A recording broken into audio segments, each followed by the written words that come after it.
Hi friends, ಎಲ್ಲರಿಗೂ ನಮಸ್ಕಾರ. ಬನ್ನಿ ಫ್ರೆಂಡ್ಸ್, ಶಾರದೆ ಸೀರಿಯಲ್ನ ಇವತ್ತಿನ ಸಂಚಿಕೆಯಲ್ಲಿ ಏನಾಗ್ತಿದೆ ಅಂತ ನೋಡ್ಕೊಬರೋಣ. ಅದಕ್ಕೂ ಮುಂಚೆ ಯಾರೆಲ್ಲ ನನ್ನ ವೀಡಿಯೋ ನೋಡ್ತಾ ಇದ್ರೆ ಫ್ರೆಂಡ್ಸ್, ಅವರೆಲ್ಲ ಪ್ಲೀಸ್ ಪುಟ್ಟದೊಂದು ಲೈಕ್ ಮಾಡಿ, ಹಾಗೆ ಫಾಲೋ ಮಾಡೋದನ್ನ ಮರಿಬೇಡಿ. ಬನ್ನಿ ಸ್ಟಾರ್ಟ್ ಮಾಡೋಣ. ಫ್ರೆಂಡ್ಸ್, ಮೊದಲಿಗೆ ಇಲ್ಲಿ ಅಜ್ಜಿಗೆ ಶಾರದಾ ಸಿದ್ದು ಹೇಳ್ತಾ ಇರ್ತಾರೆ, ತಂದೆ ದುಡ್ಡನ್ನೆಲ್ಲ ಸಹ ಅಜ್ಜಿ ಹತ್ರ ಕೊಡ್ತಾ ಇರಬೇಕಾದ್ರೆ ಎಲ್ಲ ಇಡ್ಲಿನೂ ಸಹ ಖಾಲಿ ಆಯ್ತಪ್ಪ ಅಂತ ಅಂದಾಗ, ಹೌದು ಅಜ್ಜಿ, ಒಂದು ಇಡ್ಲಿನೂ ಸಹ ಮಿಗಲಿಲ್ಲ, ಎಲ್ಲ ಮುಗಿಬಿದ್ದು ಇಡ್ಲಿ ನನಗೆ ಬೇಕು ಅಂತ ತಗೊಂಡೋದ್ರು ಅಂತ ಅಂದಾಗ ಅಜ್ಜಿಗೆ ಸಿಕ್ಕಾಬಟ್ಟೆ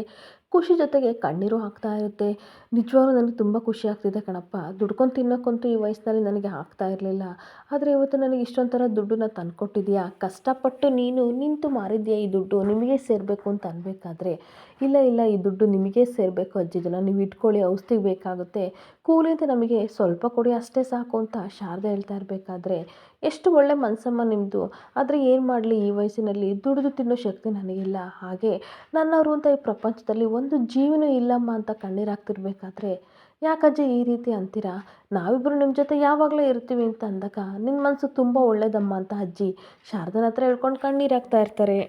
ಹಾಗೆ ಮತ್ತೆ ಶಾರದೆ ಹೇಳ್ತಾ ಇರ್ತಾಳೆ, ನಿಮಗೆ ಅಭ್ಯಂತರ ಇಲ್ಲ ಅಂತಂದರೆ ಡೈಲಿ ಸಹ ನಾವೇ ಇಡ್ಲಿನ ತಗೊಂಡೋಗಿ ಮಾರ್ತೀವಿ, ನಿಮಗೂ ಹೆಂಗಿದ್ರು ಹೆಲ್ಪಿಗೆ ಬೇಕಲ್ವ ಅಜ್ಜಿ, ಪ್ಲೀಸ್ ಇದರಲ್ಲಿ ಸ್ವಲ್ಪ ದುಡ್ಡನ್ನು ನಮಗೆ ಕೊಡಿ, ನಮಗೂ ಕೆಲಸದ ಅವಶ್ಯಕತೆ ಇದೆ ಅಂತ ಅಂದಾಗ ಅಜ್ಜಿಗೆ ತುಂಬ ಖುಷಿ ಆಗ್ತಿರುತ್ತೆ. ಸರಿಯಮ್ಮ ಅಂತ ಹೇಳಿದಾಗ, ಅಜ್ಜಿ ನಿಮ್ಮ ಮನಸ್ಸು ಎಷ್ಟು ಒಳ್ಳೆಯದು ಅಂತ ಶಾರದಾ ಹೇಳ್ತಾ ಇರ್ತಾಳೆ. ಆದರೆ ಈ ವಟವರ್ಧರೆಲ್ಲರೂ ಸಹ ನನ್ನ ಸತ್ರು ತಿರುಗಿ ನೋಡಲ್ಲ, ನನ್ನವ್ರು ಯಾರೂ ಇಲ್ಲ ಅಂತ ನಾನು ಅಂದ್ಕೊಂಡಿದ್ದೆ, ಆದರೆ ನನ್ನ ಸಹಾಯಕ್ಕೆ ನೀವಿಬ್ಬರು ಬಂದ್ರಲ್ಲ, ತುಂಬ ಖುಷಿ ಆಗ್ತಿದೆ ಅಂತ ಅಂದಾಗ, ಹೌದಜ್ಜಿ, ಯಾಕಜ್ಜಿ ಈ ರೀತಿ ಆಡ್ತಿದ್ದೀರಾ, ಬೇಜಾರು ಮಾಡ್ಕೋಬೇಡಿ, ನಾವು ನಿಮ್ಮ ಜೊತೆ ಯಾವಾಗಲೂ ಇರ್ತೀವಿ ಅಂತ ಸಿದ್ದು ಶಾರದಾ ಹೇಳ್ತಾ ಇರ್ತಾರೆ. ಹಾಗೆ ಎಲ್ಲರೂ ನಾನು ಬೈತಾ ಇದ್ದೆ, ಆದರೆ ಖಂಡಿತ ನನಗೆ ಅವ್ರ ಮೇಲೆ ಯಾರ ಮೇಲೂ ಕೋಪ ಇಲ್ಲ, ಸುಮ್ಮನೆ ನಾನು ಆ ರೀತಿ ಹೇಳ್ತಿದ್ದೆ ಅಂತ ಅಂದಾಗ, ಯಾಕಜ್ಜಿ ಆ ರೀತಿ ಎಲ್ಲರನ್ನೂ ಬೈತೀರಾ ಅಂತ ಅಂದಾಗ, ಎಲ್ಲಿ ನನಗೆ ಹತ್ರ ಆಗ್ತಾರೋ ಹಾಗೆ, ಎಲ್ಲಿ ನನ್ನಿಂದ ದೂರ ಆಗ್ತಾರೋ ಅನ್ನೋ ಭಯದಿಂದ ಯಾರನ್ನೂ ಹತ್ರ ಪಡ್ಕೊಳ್ಳಲ್ಲಪ್ಪ ನಾನು ಅಷ್ಟೇ, ಆದರೆ ನನಗೆ ಯಾರ ಮೇಲೂ ದ್ವೇಷ ಕೋಪ ಎಂಥದ್ದು ಇಲ್ಲ ಅಂತ ಅಜ್ಜಿ ಕಣ್ಣೀರು ಹಾಕ್ತಿರ್ಬೇಕಾದ್ರೆ ಇವರಿಬ್ಬರಿಗೂ ತುಂಬ ಸಂಕಟ ಆಗ್ತಾ ಇರುತ್ತೆ. ಹಾಗೆ ನನ್ನ ಜೀವನದಲ್ಲಿ ಯಾರೂ ಇಲ್ಲಪ್ಪ, ಚಿಕ್ಕ ವಯಸ್ಸಿನಲ್ಲೇ ಗಂಡನ ಕಳ್ಕೊಂಡೆ, ಮಗ ಸೊಸೆ ಮೊಮ್ಮಗಳು ಎಲ್ಲರೂ ಇದ್ದರೂ ಸಹ ಯಾರೂ ಇಲ್ದಂಗೆ ಒಂಟಿ ಜೀವನ ನಾನು ನಡೆಸ್ತಿದ್ದೀನಿ ಅಂತ ಅಜ್ಜಿ ಕಣ್ಣೀರು ಹಾಕ್ತಿರ್ಬೇಕಾದ್ರೆ, ಯಾಕಜ್ಜಿ ಬೇಜಾರು ಮಾಡ್ಕೋತೀರಾ, ಸಂಬಂಧಗಳೇ ಅಷ್ಟೇ,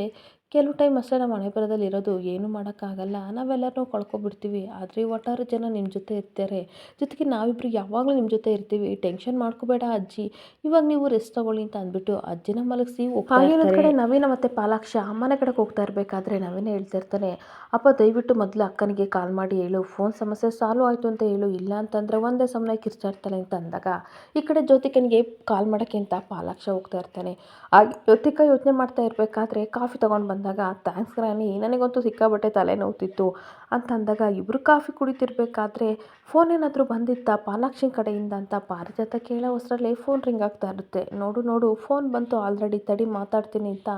ಈ ಕಡೆ ಜ್ಯೋತಿಕ ಮಾತಾಡ್ತಿರ್ಬೇಕಾದ್ರೆ, ನಿನಗೊಂದು ಗುಡ್ ನ್ಯೂಸ್ ಮಗಳೇ ಅಂತ ಅಂದಾಗ, ಏನಪ್ಪ ಅಂತ ಅಂದಾಗ, ಆ ಫೋನಿನ ಸಮಸ್ಯೆ ಸಾಲ್ವ್ ಆಗೋಯ್ತು, ಈ ಥರ ಫೋನ್ ಹಾಳಾಯಿತು ಅಂತ ನಡೆದಿದ್ದ ವಿಷಯ ಎಲ್ಲನೂ ಸಹ ಹೇಳ್ತಾ ಇರಬೇಕಾದ್ರೆ ಜ್ಯೋತಿಕನಿಗೆ ಸಿಕ್ಕಾಪಟ್ಟೆ ಖುಷಿ ಆಗ್ತಿರುತ್ತೆ. ಜೊತೆಗೆ ಮತ್ತೆ ಹೇಳ್ತಾ ಇರ್ತಾಳೆ, ಸಿದ್ದುನ ಅಷ್ಟು ಸುಲಭವಾಗಿ ನಂಬೋಕ್ಕಾಗಲ್ಲ, ಬೇಕಾದರೆ ಅವನು ಸರಿ ಮಾಡಿಸಿ ಮತ್ತೆ ಅದರಲ್ಲಿ ಏನಿದೆ ಅಂತ ನೋಡ್ತಾನೆ ಅಂತ ಅಂದಾಗ, ಅಯ್ಯೋ ಅಕ್ಕ, ಅದು ಸರಿ ಮಾಡಿಸಿದ್ರು ಏನು ಯೂಸ್ ಇಲ್ಲ, ಅದು ಫುಲ್ ಹಾಳಾಗಿದೆ, ಇನ್ನೇನಿದ್ರು ಕಸಕ್ಕೆ ಎಸಿಬೇಕು ಅಷ್ಟೇ ಅದರಲ್ಲಿ ಇರೋದು ಅಂತ ನವೀನ ಹೇಳಿದಾಗ, ಇವಳಿಗೆ ಸಿಕ್ಕಾಪಟ್ಟೆ ಖುಷಿ ಆಗ್ತಾ ಇರುತ್ತೆ. ಅಪ್ಪ ಅಂತೂ ಇಂತೂ ಬೆಟ್ಟಾಗಿ ಬಂದಿರೋ ಸಮಸ್ಯೆ ಕೂದಲಿನಂತೆ ಸರಿಯಾಗೈತಲ್ಲ ಅಂತ ಖುಷಿ ಪಡ್ತಿರ್ಬೇಕಾದ್ರೆ ನವೀನ, ಅಕ್ಕ ನಿನಗೆ ಇನ್ನೊಂದು ವಿಷಯ ಗೊತ್ತಾ, ಶಾರದಾ ಮತ್ತು ಸಿದ್ದು ಇಬ್ಬರು ಸಹ ಇಡ್ಲಿ ಮಾರ್ತಾಯಿದ್ರು, ಜನಗಳು ಮುಗಿಬಿದ್ದು ತಗೋತಾ ಇದ್ರು ಅಂತ ಅಂದಾಗ, ಈ ಕಡೆ ಜ್ಯೋತಿಕನಿಗೆ ತುಂಬ ಖುಷಿ ಆಗ್ತಾ ಇರುತ್ತೆ. ನೋಡಿದ್ರಪ್ಪ, ರಾಜನ್ ಥರ ಇದ್ದವನು ಬೀದಿಲಿ ನಿಂತ್ಕೊಂಡು ಇಡ್ಲಿ ಮಾರ್ತಾ ಇದ್ದಾನೆ ಶಾರದಾ ಜೊತೆ ಸೇರಿಕೊಂಡು, ಏನು ಮಾಡೋಕ್ಕಾಗಲ್ಲ, ಎ ಸಿ ರೂಮಲ್ಲೇ ಆರಾಮಾಗಿದ್ದ, ಕಾಲ ಅನ್ನೋದು ಯಾವ ರೀತಿ ಬದಲಾಗುತ್ತೆ ಅಂತ ಅನ್ಬೇಕಾದ್ರೆ, ಹೌದು ಮಗಳೇ, ನಿನ್ನೆನ ಮದುವೆ ಆಗಿದ್ರೆ ಇವನು ಆರಾಮಾಗಿ ಎ ಸಿ ರೂಮಲ್ಲಿ ಕೂತ್ಕೊಂಡು ಆರಾಮಾಗಿರ್ತಿದ್ದ, ಇವಾಗ ನೋಡು ಬೀದಿಲಿ ಇಡ್ಲಿ ವ್ಯಾಪಾರ ಮಾಡ್ತಾನೆ ಅಂತ ಇಬ್ಬರು ಮಾತಾಡ್ಕೊಂಡು ನಗಾಡ್ತಾ ಇರ್ತಾರೆ. ಹಾಗೇನೊಂದು ಕಡೆ ಜ್ಯೋತಿನ ಹತ್ರ ಮೊಬೈಲ್ ಇಸ್ಕೊಂಡು ಪಾರಿಜಾತ ಹೇಳ್ತಾ ಇರ್ತಾಳೆ, ನೀವೇನೋ ಅಲ್ಲಿ ಮೊಬೈಲ್ ಹಾಳಾಯಿತು ಅಂತ ತುಂಬ ಖುಷಿ ಪಡ್ತಿದ್ದೀರಾ, ಆದರೆ ಇಲ್ಲಿ ಈ ಮನೇಲಿ ನನಗೆ ಕುತ್ತಿಗೆವರೆಗೂ ಒಂದು ಸಮಸ್ಯೆ ಬಂದಿದೆ ಅಂತ ಅಂದಾಗ, ಏನಮ್ಮ ಅಂತ ಅನ್ಬೇಕಾದ್ರೆ, ಈ ದಶರಥ ಇದನ್ನಲ್ಲ, ಅವನು ನಮ್ಮ ಹಿಂದೆ ಹಿಂದೆ ಸುತ್ತಾ ಇದ್ದಾನೆ, ಬಂದ್ಬಿಟ್ಟು ನನ್ನ ಹತ್ರನೇ, ಚಿಕ್ಕಮ್ಮ 25 ವರ್ಷದಿಂದ ಹಾಸ್ಪಿಟಲಲ್ಲಿ ನಮ್ಮ ಜ್ಯೋತಿಕ ಹುಟ್ಟಿದಾಗ ಅಲ್ಲಿ ನೀವು ಇದ್ರಾ, ಅಥವಾ ಯಾರಾದರೂ ಬಂದು ಮಗುನ ಎತ್ಕೊಂಡಿದ್ದು ನೀವೇನಾದರೂ ನೋಡಿದ್ರಾ, ಹಾಗೆ ಹೇಗೆ ಅಂತ ನನ್ನ ಕ್ವಶನ್ ಕೇಳ್ತಾ ಇದ್ದ ಕಣೋ, ನನಗಂತೂ ಮಾತಾಡೋಕ್ಕೆ ಆಗ್ತಿಲ್ಲ, ಆ ರೀತಿ ಆಗ್ತಿತ್ತು ಅಂತ ಅಂದಾಗ, ಜ್ಯೋತಿಕನಿಗೂ ಪಾಲಕ್ಷನಿಗೂ ತುಂಬ ಶಾಕ್ ಆಗ್ತಾ ಇರುತ್ತೆ. ಏನು ಹೇಳ್ತಿದ್ರ ಗ್ರಾನಿ ಅಂತ ಅಂದಾಗ, ಹೌದು ದಶರಥ ನಮ್ಮ ಬೆನ್ನಿಂದ ಬಿದ್ದಿದ್ದಾನೆ, ಏನೋ ಸತ್ಯ ಗೊತ್ತಾಗಿದೆ, ನನಗೆ ತುಂಬ ಭಯ ಆಗ್ತಿದೆ ಅಂತ ಅಂದಾಗ, ಅಜ್ಜಿ ಆ ರೀತಿಯಲ್ಲೇ ಹೆದರ್ಕೋಬೇಡಿ, ಒಂದು ವೇಳೆ ಸತ್ಯ ಗೊತ್ತಿದ್ರೆ ಡೈರೆಕ್ಟ್ ನಿಮ್ಮನ್ನೇ ಕೇಳ್ತಾ ಇದ್ರಿ, ಒಂದಲ್ಲ ಒಂದು ಸಮಸ್ಯೆ ಬರ್ತಲೇ ಇದೆ ಅಂತ ನವೀನ ಬೈತಾ ಇದ್ದರೆ, ಈ ಕಡೆ ಜ್ಯೋತಿಕಾ ತುಂಬ ಕೋಪ ಮಾಡಿಕೊಂಡು ಇದಕ್ಕೇನಾದರೂ ಒಂದು ಅಪ್ಪ ನೀವು ಪರಿಹಾರ ಕೊಡಲೇಬೇಕು, ಡ್ಯಾಡ್ದು ಯಾಕೋ ತುಂಬ ಅತಿ ಆಯಿತು, ನಮ್ಮ ಬೆನ್ನಿಂದ ನಿಂತ್ಕೊಂಡು ಈ ರೀತಿ ಎಲ್ಲ ಆಡ್ತಾ ಇದ್ದಾರೆ, ಸ್ವಂತ ಮಗಳು ಯಾರು ಅಂತ ಗೊತ್ತು ಮಾಡ್ಕೊಳ್ಳೋಕ್ಕೂ ಮುಂಚೆ ನಮ್ಮನ್ನು ಮನೆಯಿಂದ ಆಚೆ ಹಾಕಿದರೂ ಹಾಕ್ಬೋದು, ಅದ್ರ ಬದಲು ನಾವೇ ನಮ್ಮ ಜಾಗನ ಭದ್ರ ಮಾಡ್ಕೋಬೇಕು, ಡ್ಯಾಡ್ಗೊಂದು ಗತಿ ಮಾಡಲೇಬೇಕು ಅಂತ ಪಾಲಾಕ್ಷನ ಹತ್ರ ಹೇಳ್ತಾ ಇರ್ತಾಳೆ. ಹಾಗೆ ಇನ್ನೊಂದು ಕಡೆ ಮನೇಲಿ ಶಾರದಾ ದೀಪನ ಬಟ್ಟೆನ ಸ್ಟಿಚ್ ಮಾಡ್ತಾ ಇರ್ತಾಳೆ. ಹಾಗೆ ಸೂಜಿ ದಾರದಲ್ಲಿ ಹೊಲಿತಾ ಇರಬೇಕಾದ್ರೆ ಇನ್ನೊಂದು ಕಡೆ ದೀಪು ಹೋಮ್ವರ್ಕ್ನ ಮಾಡ್ತಾ ಇರ್ತಾಳೆ. ಹಾಗೆ ಜೊತೆಗೆ ಡ್ರಾಯಿಂಗ್ ಬಿಡಿಸ್ತಿರ್ಬೇಕಾದ್ರೆ ಅಜ್ಜಿ ಇಲ್ಲಿ ನೋಡಿ, ಇದು ಅಮ್ಮ ಅಪ್ಪ ಹಾಗೆ ನಾನು ಎಷ್ಟು ಚೆನ್ನಾಗಿದೆ ಅಲ್ವಾ ಅಂತ ಅಂದಾಗ ಅನಸೂಯ ತುಂಬ ಚೆನ್ನಾಗಿದೆ ಅಂತ ಹೇಳ್ಕೊಡ್ತಾಳೆ. ಹಾಗೆ ಮತ್ತೆ ಶಾರದಾ ಸ್ಟಿಚ್ ಮಾಡ್ತಾ ಮಾಡ್ತಾ ಇಡ್ಲಿ ಮಾರೋ ಅಜ್ಜಿನ ನೆನ್ಪು ಮಾಡ್ಕೋತಾ ಇರ್ತಾಳೆ. ಚಿಕ್ಕ ವಯಸ್ಸಿನಲ್ಲೇ ಗಂಡ ಸತ್ತೋದ್ರು, ಈಗ ಮೊಮ್ಮಗ ಹಾಗೆ ಮಗ ಸೊಸೆ ಎಲ್ಲ ಇದ್ದರೂ ಸಹ ಆದರೆ ನಾನು ಅವ್ರ ಜೊತೆ ಇಲ್ಲ, ನನ್ನ ಪಾಲಿಗೆ ಯಾರೂ ಇಲ್ಲ ಅಂತ ಹೇಳಿದ ಮಾತೆಲ್ಲನೂ ಸಹ ನೆನ್ಪು ಮಾಡಿಕೊಂಡು ಹಾಗೆ ಸ್ಟಿಚ್ ಮಾಡ್ತಾ ಮಾಡ್ತಾ ಕೈಗೆ ಸೂಜಿ ಚುಚ್ಕೊಬಿಡ್ತಾಳೆ. ಅಮ್ಮ ಅಂತ ಕೂಗಿದ ತಕ್ಷಣ ಸಿದ್ದು ಅದೇ ಸಮಯಕ್ಕೆ ಓಡಿ ಬಂದು ಕೈ ಹಿಡ್ಕೊಂಡು ಉಫ್ ಮಾಡ್ತಾ ಇರ್ತಾನೆ. ಏನಾಯಿತು ಶಾರದವ್ರೆ, ಯಾಕೆ ಮಾಡ್ಕೊಂಡ್ರಿ ಅಂತ ಅಂದಾಗ ಸೂಜಿ ಚುಚ್ಕೊಂಡ್ಬಿಟ್ಟೆ ಸರ್ ಅಂತ ಅಂದಾಗ ಕೈ ಉರುಳ್ತಿದ್ದನ್ನು ನೋಡಿ ತುಂಬ ಆಶ್ಚರ್ಯದಿಂದ ಶಾರದಾ ಸಿದ್ದು ಮುಖನ ನೋಡ್ತಾ ಇರ್ತಾಳೆ.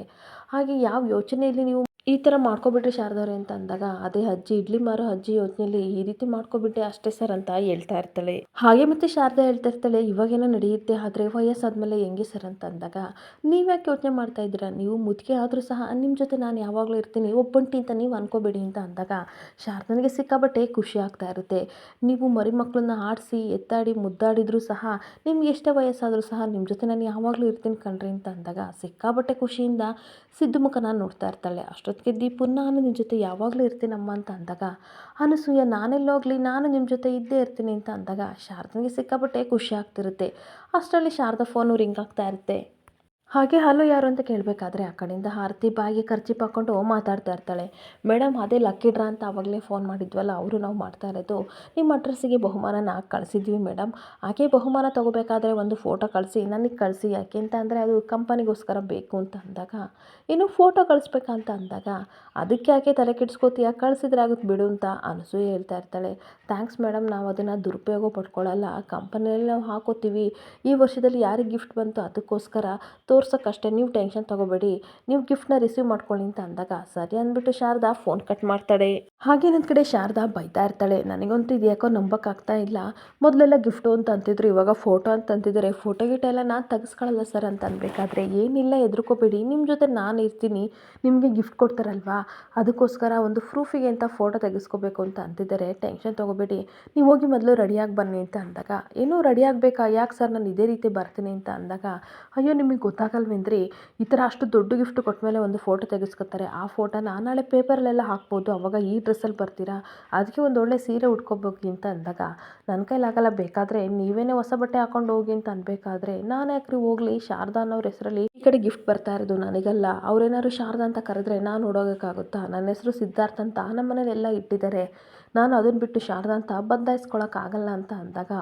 ಆಗಲ್ಲ ಸರ್ ಅಂತ ವಾದ ಮಾಡ್ತಾ ಇರ್ತಾಳೆ. ಅಷ್ಟೊತ್ತಿಗೆ ಅನಸೂಯ ಯಾಕೆ ಹಿಂಗೆ ಆಡ್ತೀಯ, ಹೋಗಿ ಸ್ಯಾರಿನ ಚೇಂಜ್ ಮಾಡ್ಕೊಬಾ, ಕೊಡು ಅದನ್ನು ನಾನು ಹೊಲಿತೀನಿ ಅಂತ ಅಂದ್ಬಿಟ್ಟು ಫೋರ್ಸ್ ಮಾಡಿ ಅವಳಿಗೆ ಬೇರೆ ಸೀರೆ ಹಾಕೋಕ್ಕೆ ಅಂತ ಕಳಿಸ್ತಾ ಇರ್ತಾರೆ. ಹಾಗೆ ಒಂದು ಕಡೆ ಸಿದ್ದುನು ಸಹ ಬೇರೆ ಬಟ್ಟೆ ಹಾಕಿ ರೆಡಿ ಆಗ್ತಾಗ ದೀಪನು ಸಹ ಹೊಸ ಫ್ರಾಕ್ನ ಹಾಕೋತಾಳೆ. ಅಪ್ಪ ಹೇಗೆ ಕಾಣಿಸ್ತಿದ್ದೀನಿ ಅಂತ ಅಂದಾಗ ರಾಜ್ಕುಮಾರಿ ಥರ ಕಾಣಿಸ್ತಾ ಇದೆಯಾ ಅಂತ ಮಾತಾಡ್ಕೋಬೇಕಾದ್ರೆ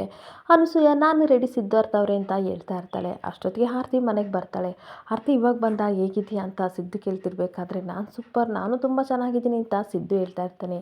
ಹೌದು ರೆಡಿಯಾಗಿ ಎಲ್ಲ ಎಲ್ಲಿಗೆ ಹೋಗ್ತಿದ್ದೀರಾ ಅಂತ ಆರತಿ ಗೊತ್ತಿಲ್ಲದ ರೀತಿ ಕೇಳ್ತಾ ಇರಬೇಕಾದ್ರೆ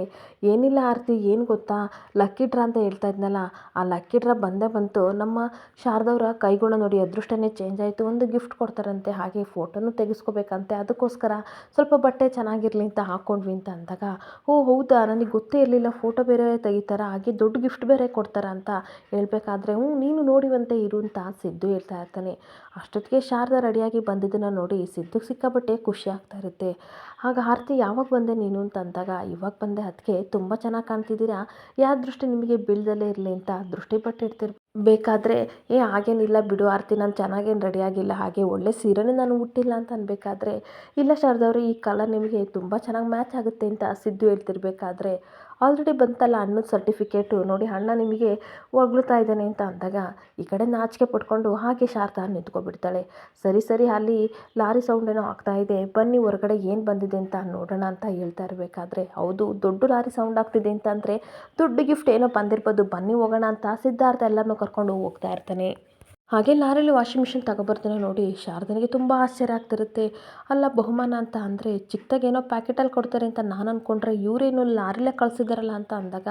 ಆ ಲಾರಿ ಹುಡುಗ ಇಳಿದು ಕೆಳಗಡೆ ಹೇಳ್ತಾ ಇರ್ತಾನೆ, ಇಲ್ಲಿ ಶಾರದವ್ರು ಯಾರು ಅಂತ ಅಂದಾಗ ಸಿದ್ದು ಇವರೇ ಸರ್ ಅಂತ ಅಂದಾಗ, ನೋಡಿ ನಿಮಗೆ ಕಂಗ್ರ್ಯಾಚುಲೇಷನ್ನು, ನಮ್ಮಲ್ಲಿ ಈ ಥರ ನೀವು ಲಕ್ಕಿ ಡ್ರಾ ಕೂಪನ್ನ ತೊಗೊಂಡಿದ್ದಕ್ಕೆ ನಿಮಗೆ ಬಹುಮಾನ ಸಿಕ್ಕಿದೆ, ಕಂಗ್ರಾಟ್ಸ್ ಅಂತ ಅಂದಾಗ ಅಣ್ಣ ತುಂಬ ಥ್ಯಾಂಕ್ಸ್ ಅಂತ ಹೇಳ್ತಾ ಇರ್ತಾಳೆ. ಹಾಗೆ ಅಷ್ಟೊತ್ತಿಗೆ ಎಲ್ಲ ವಟಾರದವರು ಸಹ ಬಂದ್ಬಿಟ್ಟು, ಏನ್ರಿ ಇದು ದೊಡ್ಡ ಗಿಫ್ಟ್ ಬಂದಿದೆಯಲ್ಲ, ಇದ್ರ ಬಗ್ಗೆ ನಮಗೆ ಹೇಳ್ರಿ ಅಂತ ಲಕ್ಕಿ ಡ್ರಾ ಅಂತ ಹೇಳ್ತಿರ್ಬೇಕಾದ್ರೆ ಆ ಹುಡುಗ ಹೇಳ್ತಾ ಇರ್ತಾನೆ, ಲಕ್ಕಿ ಡ್ರಾ ಅಂತ ಅಂದರೆ ನಮ್ಮ ಕಂಪನಿಯಲ್ಲಿ ಒಂದು ಈವೆಂಟ್ ಇರುತ್ತೆ, ವರ್ಷಕ್ಕೊಂದ್ಸಲ ಯಾರಿಗಾದ್ರು ಗಿಫ್ಟ್ ಕೊಡ್ತಾರೆ, ಈ ವರ್ಷದ ಲಕ್ಕಿ ಡ್ರಾ ಇವ್ರಿಗೆ ಸಿಕ್ಕಿದೆ ಶಾರದವ್ರಿಗೆ ಅಂತ ಅಂದಾಗ ವಟಾರದಲ್ಲೆಲ್ಲರಿಗೂ ಸಹ ಆಶ್ಚರ್ಯ ಆಗ್ತಾ ಇರುತ್ತೆ. ಹಾಗೆ ಇನ್ನೊಬ್ಬರು ಹೆಂಗಸು ಕೇಳ್ತಾ ಇರ್ತಾರೆ, ಸುಮ್ಮನೆ ಫ್ರೀ ಅಂತೀರ ಆಮೇಲೆ ಬಂದು ದುಡ್ಡು ಇಸ್ಕೊತೀರ ಕಣ್ರಿ ಅಂತ ಅಂದಾಗ, ಇಲ್ಲ ಇದಕ್ಕೆ ನಾವು ಏನು ಸಹ ದುಡ್ಡು ಇಸ್ಕೊಳ್ಳಲ್ಲ, ಇದು ಕಂಪ್ಲೀಟ್ಲಿ ಫ್ರೀ ಅಂತ ಹೇಳ್ತಾ ಇರಬೇಕಾದ್ರೆ ಎಲ್ಲರೂ ಬಾಯಿ ಮೇಲೆ ಬೆರಳಿಟ್ಕೊಂಡು ಆಶ್ಚರ್ಯದಿಂದ ಶಾರದನ ಮುಖನ ನೋಡ್ತಾ ಇರ್ತಾರೆ. ಹಾಗೆ ಸಿದ್ದು ನನ್ನ ಕಡೆಯಿಂದ ಕಂಗ್ರಾಟ್ಸ್ ಕಣ್ರಿ ಅಂತ ಹೇಳ್ತಾ ಇದ್ರೆ, ನಮಗೂ ಹೇಳಿದರೆ ನಾವು ಸ್ವಲ್ಪ ಲಕ್ಕಿ ಡ್ರಾ ಬಗ್ಗೆ ವಿಚಾರಿಸ್ಕೋಬೋದಿತ್ತು, ಆದರೆ ಈ ಶಾರದಾ ನಮಗೇನು ಹೇಳಿಲ್ಲ ಅಂತ ವಟಾರದವರೆಲ್ಲ ಕಡೆ ವಟಾರದ ಮಂಗಳಮ್ಮ ಹೇಳ್ತಾ ಇರ್ತಾರೆ, ನಮಗೊಂದು ಲಕ್ಕಿ ಡ್ರಾ ಕೊಡ್ರಿ ಅಂತ ಅಂದಾಗ, ಹಾಗೆಲ್ಲ ಕೊಡೋಕ್ಕಾಗಲ್ಲ, ನಮ್ಮ ಶಾಪಿಗೆ ಬಂದು ಪರ್ಚೇಸ್ ಮಾಡಿ ಆಮೇಲೆ ನಿಮಗೆ ಕೂಪನ್ನ ಕೊಡ್ತೀವಿ ಅಂತ ಅಂದಾಗ, ಸರಿ ಅದೆಲ್ಲ ಬೇಡ, ಫಸ್ಟು ಅದರಲ್ಲಿ ಏನಿದೆ ಅಂತ ತೆಗಿರಿ ಸರ್, ನಮಗೆಲ್ಲ ಕ್ಯೂರಿಯಾಸಿಟಿ ಜಾಸ್ತಿ ಆಗಿದೆ ಅಂತ ವಟಾರದ ಗಂಡಸರಲ್ಲೇ ಹೇಳ್ತಿರ್ಬೇಕಾದ್ರೆ ಮತ್ತೆ ಇನ್ನೊಬ್ಬ ಹುಡುಗ ಹೇಳ್ತಾ ಇರ್ತಾನೆ, ಅದಕ್ಕೆ ಹಂಗೆ ಪ್ರೈಸ್ ಎಷ್ಟಾಗುತ್ತೆ ನೋಡಿ, ಮಾರಿದ್ರೆ ಎಷ್ಟು ಸಿಗುತ್ತೆ ಹೇಳಿ, ಕುಡಿಯೋಕ್ಕೆ ಬೇಕು ಅಂತ ಅಂದಾಗ ಎಲ್ಲರೂ ಬೈತಾ ಇರ್ತಾರೆ, ಬರೀ ನಿಂದು ಮಾರೋದೇ ಕೆಲಸ ಆಯಿತು, ಒಂದು ನಿಮಿಷ ನಿಂತ್ಕೊಳ್ಳಯ್ಯ ಅಂತ ಅಂದಾಗ ಈ ಕಡೆ ಸಿದ್ದು ಹೇಳ್ತಾ ಇರ್ತಾನೆ, ಹೌದು ಸರ್ ಕೆಳಗಡೆ ಇಳಿಸಿ, ಎಲ್ಲರೂ ನೋಡೋಕೆ ತುಂಬ ಖುಷಿ ಪಡ್ತಾರೆ, ಎಲ್ಲರೂ ಕಾಯ್ತಾ ಇದ್ದಾರೆ ಅಂತ ಅಂದಾಗ ಆ ಗಿಫ್ಟ್ನ ಕೆಳಗಡೆ ಇಳಿಸಿದಾಗ, ನೀವು ತೆಗೀರಿ, ನೀವು ಓಪನ್ ಮಾಡಿ ಅಂತ ಹಾಗೆ ಎಲ್ಲರೂ ಹೇಳ್ತಾ ಇರ್ತಾರೆ. ಇಲ್ಲ ಓನರ್ ಓಪನ್ ಮಾಡಲಿ ಅಂತ ವಟಾರದವ್ರು ಹೇಳ್ತಿರ್ಬೇಕಾದ್ರೆ, ನಾನೆಲ್ಲ ಓಪನ್ ಮಾಡೋದು, ಅವ್ರ ಹೆಸರಲ್ಲಿ ಬಂದಿರೋದು, ಶಾರದವರೇ ಓಪನ್ ಮಾಡಲಿ ಅಂತ ಅಂದಾಗ ಶಾರದಾ ತುಂಬ ಪ್ರೀತಿಯಿಂದ ಓಪನ್ ಮಾಡಿ ನೋಡಿದರೆ ಅದರಲ್ಲಿ ವಾಷಿಂಗ್ ಮಿಷಿನ್ ಬಂದಿರುತ್ತೆ. ಅದನ್ನು ನೋಡಿ ಪ್ರತಿಯೊಬ್ಬರಿಗೂ ಸಹ ತುಂಬ ಅಂದರೆ ತುಂಬ ಖುಷಿ ಆಗ್ತಿರುತ್ತೆ. ಶಾರದನಿಗೂ ಸಿಕ್ಕಾಪಟ್ಟೆ ಖುಷಿ ಆಗ್ತಿರುತ್ತೆ. ಶಾರದನ ಖುಷಿ ನೋಡಿ ಸಿದ್ದು ಸಿಕ್ಕಾಪಟ್ಟೆ ಖುಷಿ ಪಡ್ತಾ ಇರ್ತಾನೆ. ಹಾಗೆ ಎಲ್ಲರೂ ಕಂಗ್ರಾಟ್ಸ್ ಹೇಳ್ತಾ ಇರಬೇಕಾದ್ರೆ ಈ ಕಡೆ ಆರತಿ ಹೇಳ್ತಾಳೆ, ಒಂದು ಫೋಟೋ ತೆಗಿತೀನಿ ನಿಂತ್ಕೊಳ್ಳಿ ಅಣ್ಣ ಅಂತ ಅನ್ಬೇಕಾದ್ರೆ, ಒಂದು ನಿಮಿಷ ಮೇಡಮ್ ಅಂತ ಅಂದ್ಬಿಟ್ಟು ಗಿಫ್ಟ್ ತಂದು ಕೊಟ್ಟಿರೋ ಹುಡುಗ ಈ ಕಡೆ ಕೇಕು ಮತ್ತು ಒಂದು ಬೊಕೆನ ಕೊಡ್ತಾನೆ. ಕೊಟ್ಟಾಗ ಈ ಕಡೆ ಆರತಿ ಸಿದ್ದುನ ಕರ್ಕೊಂಡು, ಏನಣ್ಣ ತಿಂಗಳಿಗೆ 5,000 ರೂಪಾಯಿ EMI ಕಟ್ಟಬೇಕು, ಅಂಥದ್ರಲ್ಲಿ ಕೇಕು ಫ್ಲವರ್ ಬೊಕ್ಕೆ ಎಲ್ಲ ತರಿಸಿದ್ಯಾ, ದುಡ್ಡೆಲ್ಲ ಖರ್ಚು ಮಾಡ್ಕೋತಿದ್ಯಾ ಅಂತ ಅಂದಾಗ, ಸಣ್ಣ ವಿಷಯದಲ್ಲೂ ಸಹ ತುಂಬ ಖುಷಿ ಇರುತ್ತೆ, ಅದನ್ನೇ ಎಂಜಾಯ್ ಮಾಡಬೇಕು, ದುಡ್ಡು ಇಟ್ಕೊಂಡು ಏನು ಮಾಡೋದು ಹೇಳು ಅಂತ ಸಿದ್ದು ಆರತಿಗೆ ಹೇಳ್ತಾ ಇರ್ತಾನೆ. ಹಾಗೆ ಅಷ್ಟೊತ್ತಿಗೆ ವಟಾರದಲ್ಲೆಲ್ಲರೂ ಸಹ, ನೋಡಿ ನಮಗೆ ಇಷ್ಟು ವರ್ಷ ಇದ್ರೂ ಸಹ ಫ್ರೀಯಾಗಿ ಏನೂ ಸಿಕ್ಕಿಲ್ಲ, ಈ ಶಾರದಾ ನೆನ್ನೆ ಮೊನ್ನೆ ಬಂದಳೆ ಬಿಟ್ಟಿಯಾಗಿ ಇಷ್ಟೆಲ್ಲ ಸಿಕ್ಕಿದೆ ಅಂತ ಮಾತಾಡ್ತಾ ಇರಬೇಕಾದ್ರೆ ಶಾರದನೇ ಸ್ವಲ್ಪ ಬೇಜಾರಾಗ್ತಿರುತ್ತೆ. ಆಗ ಓನರ್ ಹೇಳ್ತಾ ಇರ್ತಾರೆ, ಯಾಕ್ರಮ್ಮ ಎಲ್ಲ ಹೊಟ್ಟೆ ಹೊರ್ಕೊತಿದ್ದೀರಾ, ಅವರಿಗೆ ಫ್ರೀಯಾಗಿ ಸಿಕ್ಕಿದೆ ಅಂತ ಖುಷಿ ಪಡಿ ಆಯಿತಾ, ನಿಮಗೂ ಒಂದಿನ ಸಿಗುತ್ತೆ ಅಂತ ಹೇಳ್ತಾ ಇರಬೇಕಾದ್ರೆ ಅಷ್ಟೊತ್ತಿಗೆ ಈ ಕಡೆ ಹುಡುಗ ಬರ್ತೀನಿ ಅಂತ ಹೋಗ್ತಾ ಇರ್ತಾನೆ. ಸರಿ ಒಳಗಡೆ ತೊಗೊಳ್ಳಿ ನಾವು ಬರ್ತೀವಿ ಅಂತ ಹೋಗ್ತಿರ್ಬೇಕಾದ್ರೆ ಸಿದ್ದು ಅವರಿಗೆ ಥ್ಯಾಂಕ್ಸ್ ಹೇಳಿ, ಸ್ವಲ್ಪ